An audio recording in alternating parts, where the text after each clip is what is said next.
Context in life. So, starting off with the easy and obvious, it's likely that you enjoy learning about history. Maybe when reading, you prefer nonfiction or historical fiction. Maybe you like to journal or take photos as an easy way to kind of preserve the past. Or maybe you just enjoy collecting historic items, learning about their significance, that sort of thing. That's kind of like a high level context in life history buff, especially if you have like learner or input or some other strengths up in there. You like to really dive into those things. It's also possible that depending on your other top strengths, you might really love getting to know people's stories. You might love knowing who they are and where they come from. It makes them them as a way of building relationship.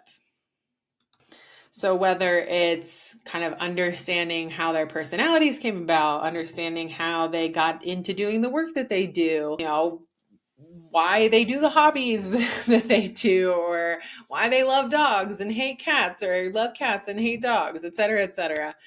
It's probably genuinely interesting to you to hear these stories from people, and it might really make others feel seen and appreciated. So while context is not a relationship building strength, I think there's so much potential in this strength to help bolster your relationships, because most people like talking about themselves. Most people like talking about their stories and their past. And well, maybe not everybody loves talking about their past, but if you're trying to build a solid relationship, understanding where people come from as part of the foundation of that relationship means it's probably going to be a pretty stable one.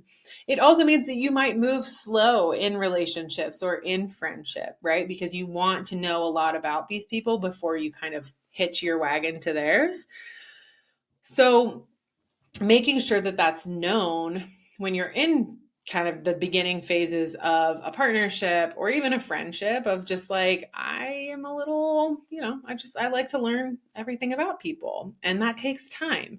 But learning it about them and then knowing it, embracing it, being able to kind of communicate it, people are going to feel seen and appreciated and understood by you in a way that they may not by other people who don't have context high. So we've talked about how this strength shows up at work, but obviously outside of the work environment, you may be involved in volunteer opportunities, clubs and organizations, sports, different groups. And so it's likely that you're going to thrive in relationships and organizations and communities that value learning from the past and using that knowledge to improve the future. This could be a really valuable strength in some sort of like community-based organization that's working to improve things for different communities, be like improving education for kids, or improving your park system, or improving your air quality, or like whatever the topic is. You can be really helpful in making sure that like a new group of volunteers isn't coming in and just recreating the wheel, repeating old patterns, repeating old mistakes. By being sort of the historian in the space, it can be really, really valuable to moving that priority forward in a more timely and effective manner. You also are likely really good at identifying patterns. So when it comes to like fun and enjoyable things, like do things that require you to find patterns. So maybe that's puzzles, maybe it's like escape rooms, things that kind of allow you to analyze something, analyze past data and information. And that sounds very like worky and not life, but there are all kinds of activities out there that you could pursue for fun that allow you to kind of lean into this strength, focusing on history, focusing on pattern identification and recognition. It could be like video games, right? That's all pattern recognition as well.